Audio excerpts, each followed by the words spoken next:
final segment of Weekly Wolverine Podcast. Now, let's talk about the Detroit Lions. I saw an article the other day ranking all the coaches in the NFL. And I'm not going to lie, I was pretty surprised to see Dan Campbell at 30th.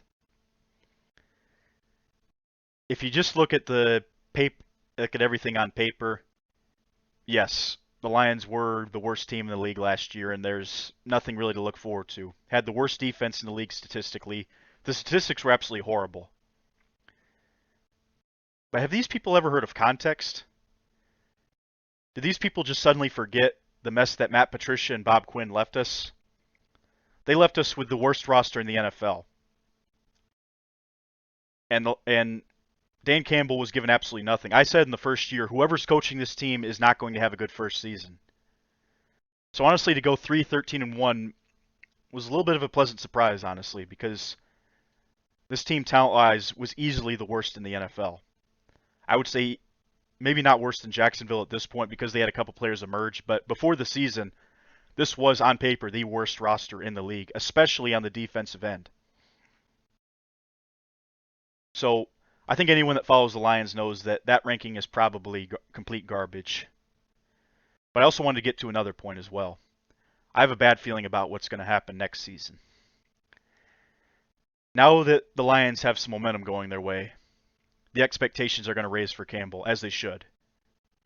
But I'm worried that people are expecting playoffs, 10 wins, 11 wins, and I would love to see that happen.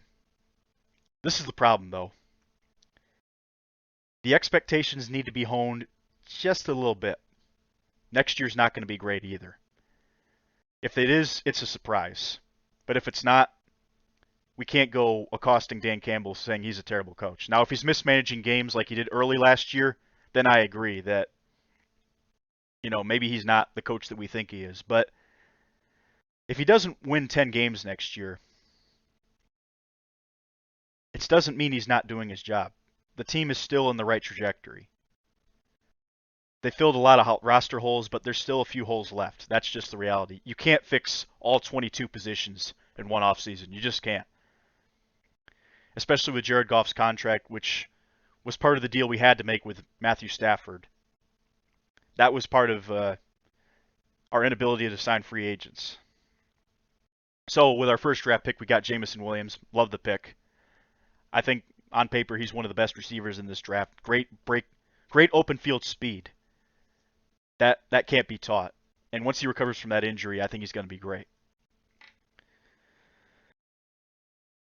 But the linebacking core is still, I think, the worst in the league. Secondary, pretty good, not amazing.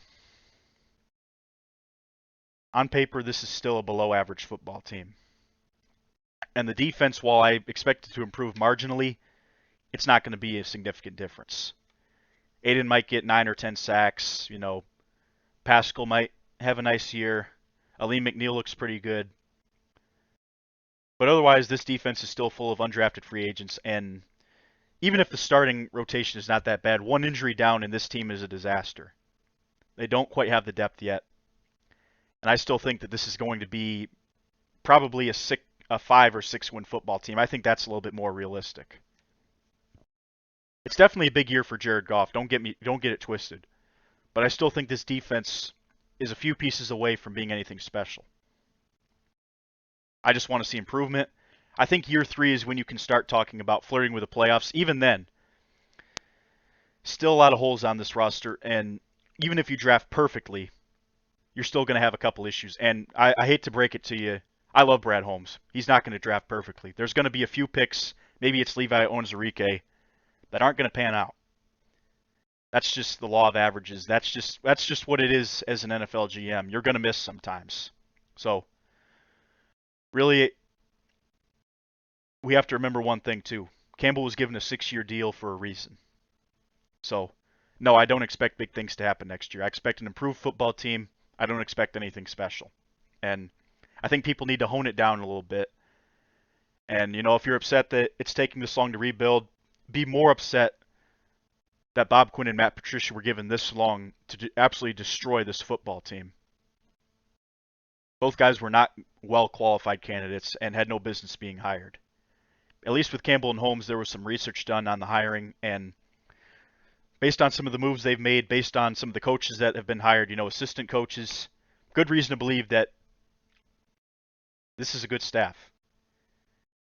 We might not see, we probably won't see results this year, maybe not even the year after that. But the long-term future is what Holmes is looking to build. And I think if you see at least some progression the next 2 seasons, we can be confident that these are the right guys leading the Lions forward. All right. Thank you all for listening to the weekly Wolverine podcast. I got a big video coming up next. I'm going to take some time to work on that. Got to work on getting the B-roll and everything. But overall, it's an exciting time to be a Detroit sports fan.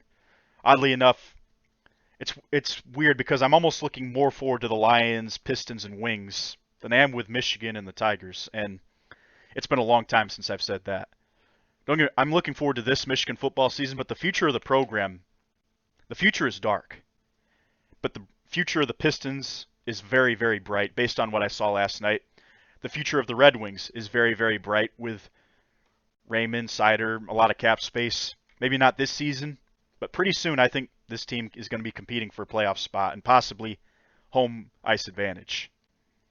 And the Lions, I mean, you got pretty much all you could ask for last year.